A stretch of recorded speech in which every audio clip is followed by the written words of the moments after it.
마지막으로 CCIC 코리아 김병욱 팀장께서 화장품 분야 중국 인증의 최근 정책 제도 변화에 대해서 발표해 주시겠습니다. 큰 박수로 맞아주시기 바랍니다.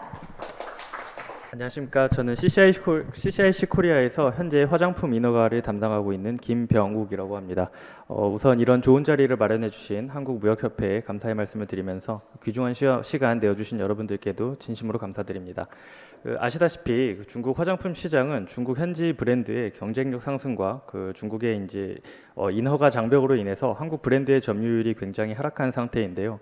그러는 와중에 중국 화장품 관련 각종 규제에 맞물려 가지고 화장품 브랜드의 영향력이 대폭 하락하고 있는 상황입니다. 오늘은 중국 화장품 허가 등록을 관리하고 있는 중국 NMPA에서 시행 중인 해외 제조업체 심사에 대해서 앞에 계신 업체 대표님들 그리고 실무자분들께 설명을 드리는 자리를 갖도록 하겠습니다. 목차로는 NMPA 해외 제조상 심사가 있고요. 두 번째로는 중국 온라인 판매 감독 관리, 마지막으로 화장품 제조기업의 대응책이 있겠습니다.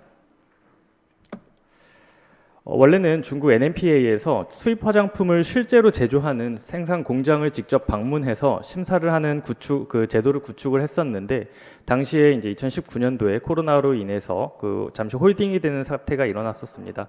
그러나 2023년 6월을 기점으로 중국에서는 실제 해외 제조사들을 방문을 해가지고 등록한 제품의 원료가 적절하게 투입이 되었는지, 그리고 제품을 신청을 했을 때 제출한 공정도와 일치한지에 대해서 이거를 이제 직접적으로 심사를 진행하고 있다고 생각하시면 되시고요. 위험 사례로는 금지 원료가 투입되거나 하지 않았는지를 중점으로 이제 앞으로도 심사를 시행할 예정이라고 생각해 주시면 됩니다. 말씀드린 바와 같이 중국 화장품 해외 제조상 심사를 정식으로 시행하는 목적 자체는 한국의 책임 판매업자하고 제품을 생산하는 제조사가 중국의 법규를 확실하게 준수를 하고 있는지 이제 조사팀을 파견을 해서 확인하겠다라는 목적이 가장 크고요. 2022년 10월 법규 발표 후에 코로나 사태를 지나 지금까지 중국 및 해외 기업 총 32개의 기업이 심사 불합격 판정을 받았습니다. 그리고 이 32개의 기업은 NMPA 공고 사이트에 공개가 된 상태인데요.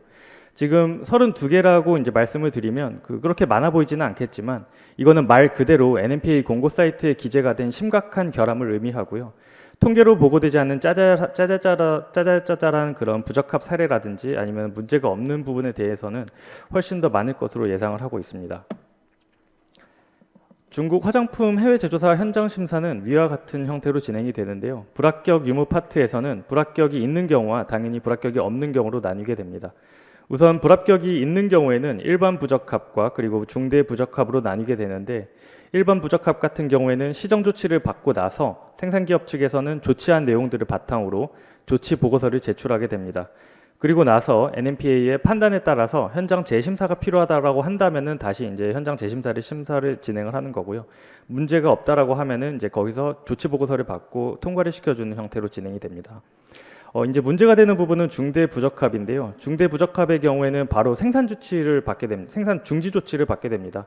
생산 중지 조치를 받고 나서는 시정 조치와 그에 대한 조치 보고서를 또 제출하도록 되어 있는데, 만약에 처음부터 생산 중지 조치를 받았다라고 한다면은 최악의 경우에는 NMPA 공식 사이트의 기업 명칭이 그대로 공개된다라고 보시면 될 것 같습니다. 기업 명칭이 공개가 된다라는 것은 사실상 중국 시장이 해당 기업을 바라보는 일종의 편견이 생긴 상태로 이제 시작을 한다라고 보시면 되고요.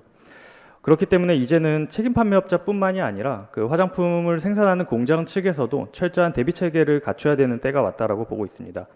물론 CGMP를 보유하고 있거나 ISO 22716의 인증을 받으신 경우에는 웬만한 거는 대응이 가능하겠지만, 문제는 중국 심사 같은 경우에는 중국 심사관들이 파견이 되기 때문에 실제품의 이제 생산 공정이라든지 원료 투입 등에 대해서도 검증 작업을 거치게 됩니다.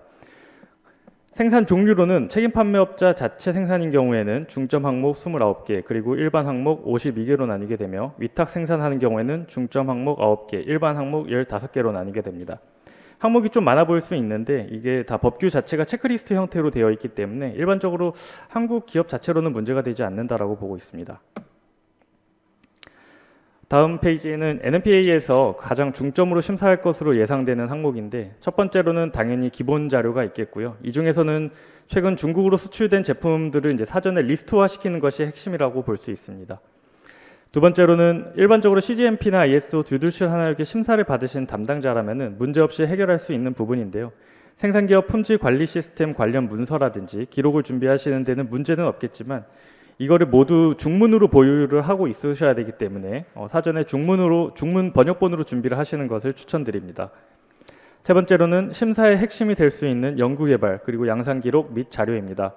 일반적으로 책임 판매업자가 중국에 화장품 제품 인허가를 받을 때 세 번째 파트 자료로 등록을 하게 되는데 NMPA에서도 그 제조사 제공 정보가 일치한지 그리고 등록 당시와 지금 현재의 자료에 변동사항은 없는지를 확인하게 됩니다.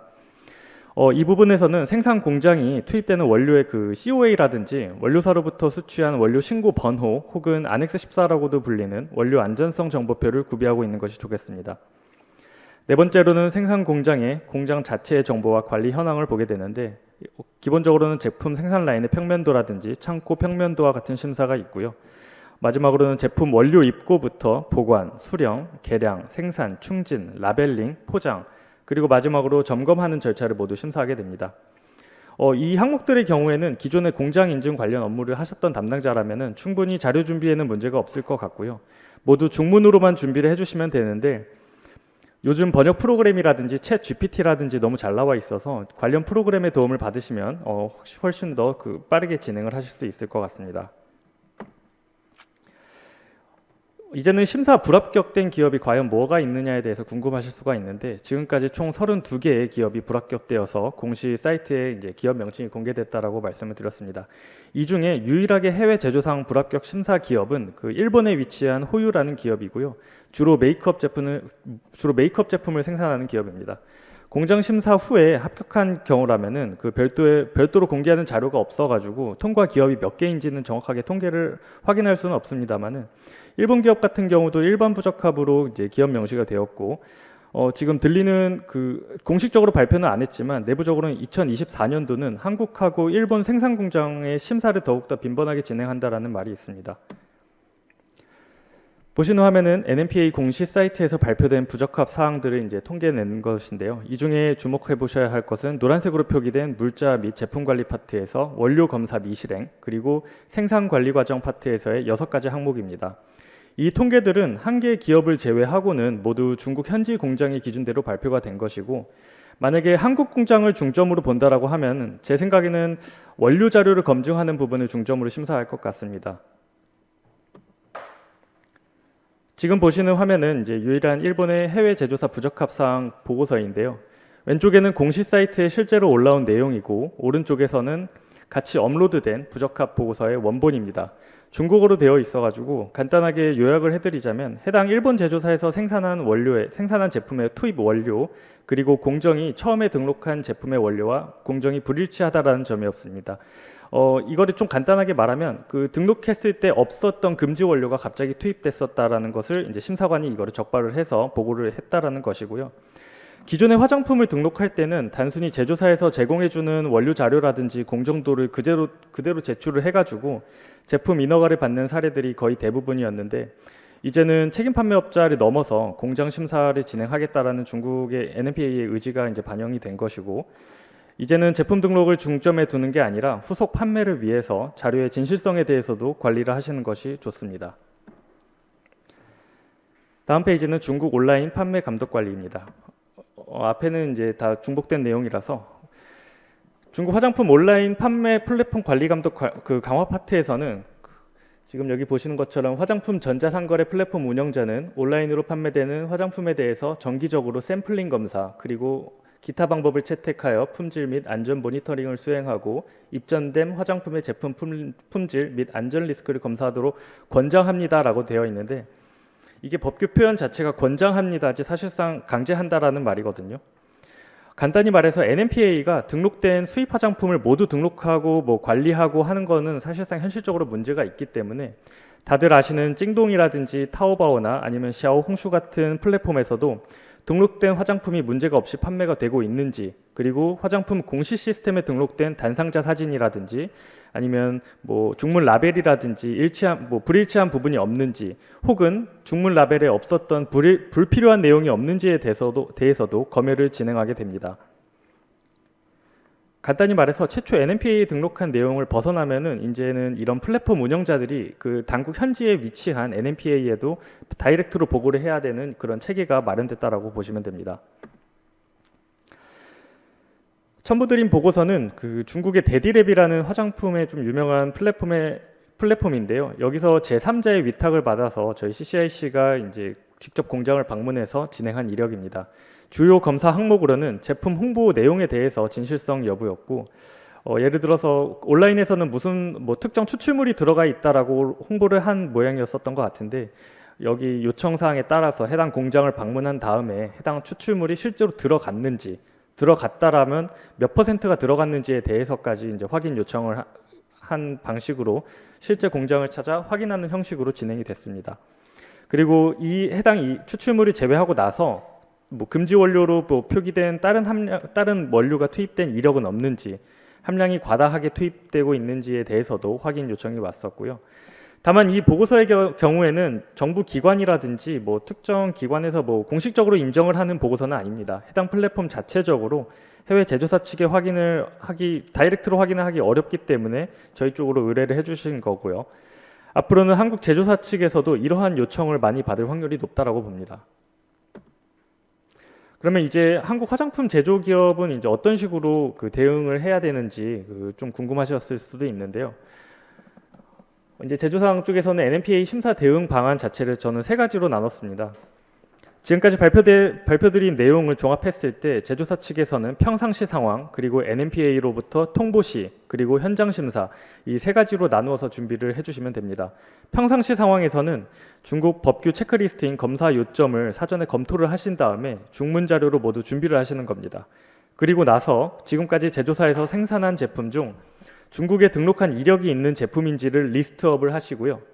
만약에 NMPA로부터 실제로 공정 심사를 진행하겠다라는 통보를 받으신 상황이신 경우에는, 물론 이런 상황이 있어서는 안 되겠지만, 가장 먼저 하셔야 할 그 사항은 무슨 사유로 공정 심사를 진행하게 됐는지에 대해서 사전 파악을 하시는 것이 중요합니다.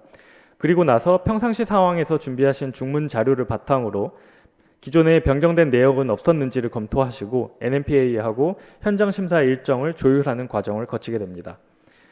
마지막으로는 현장 심사 당일날인데요.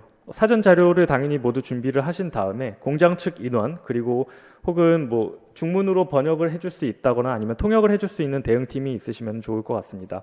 만약에 그 공장 자체적으로 중국어로 소통할 수 있는 인원이 있으신 경우에는 자체적으로 배치를 하시면 되고, 준비가 어려우신 경우에는 저희 CCIC나 아니면 통역회사의 의뢰를 요청하셔도 됩니다. 현장 심사가 마무리되면 NMPA 심사관은 그 현장 심사를 했었던 기록을 가지고 부적합 유무에 대해서 판단을 하게 됩니다. 그리고 만약에 중대한 부적합 사항이 발생됐다라고 한 경우라면은 NMPA 공식 사이트에 올라가겠지만, 개인적으로는 한국 제조사가 부적합 사례로 나올 확률은 좀 적다고 봅니다. CGMP라든지 ISO 22716 체계가 워낙 잘 되어 있기 때문에 공장 자체적으로는 문제가 없을 것 같은데, 이제 책임 판매업자가 제출한 자료에서 뭐 예를 들어 뭐 서류를 위조했다라든지 아니면 함량을 조금 수정을 해서 제출했다라든지 이런 부분에서도 이제 조금 문제가 발생할 수 있을 것 같습니다. 중국 같은 경우에도 이거는 영 커버가 힘들겠다 하는 정도로만 이제 공시가 되기 때문에 사전에 준비를 잘 하신 기업이라면 문제없이 잘 넘어갈 수 있다라고 생각을 합니다. 그리고 이제 만약에 마지막으로 그 해외 제조사 심사에 문제없이 넘어간 상태라면은 사실상 해당 공장에서 생산한 제품에는 추후 이제 이상이 없다라는 뜻으로 해석이 될 수가 있는데, 만약에 다만 그 부적합 사항이 없다라고 해서 합격이라고 볼 수는 없습니다. 적어도 책임 판매업자 기준에서는 중국 내 걱정 없이 지속적으로 제품 등록이라든지 판매를 할 수 있다라는 이제 어떻게 보면 일단 보증을 할 수 있는 거기 때문에 제조사 입장에서도 경쟁력을 상승시킬 수 있는 요인이 될 수가 있습니다. 마지막으로 이제 중국 내 가장 이슈가 되는 부분이라서 설명을 드리고 마무리 짓겠습니다. 우선 온라인 플랫폼에서는 화장품의 효능 홍보를 과도하게 표기한 다음에 신고를 당하거나 아니면 중국의 시장 감독관리국으로부터 시정 조치를 받는 사례가 지속적으로 늘고 있는데요. 이거는 이제 유통상 측에서 임의로 수정을 해서 올린다든지 아니면 판매량을 위해서 조금 오버하는 경향이 있어서 그런데, 제품의 효능과 관련이 없는 문구는 기재를 하시면 앞으로는 행정처분을 더욱더 강력하게 받으실 수 있다는 점 참고해 주시면 좋을 것 같습니다. 두 번째로는 경내 책임자의 책임과 역할 수행인데요. 경내 책임자는 지금까지는 사실 한국 화장품을 등록해주는 사실상 명의만 빌려주는 그런 기업이었다면 이제 앞으로는 중국에서 책임 판매업자를 대신해서 등록을 해주고 리콜을 책임지고 NMPA와의 커뮤니케이션을 담당하고 있는 만큼 신중하게 습관을 진행하셔서 그 장기적으로 중국 내 유통에 문제가 없도록 하는 것이 관건이라고 보고 있습니다. 감사합니다.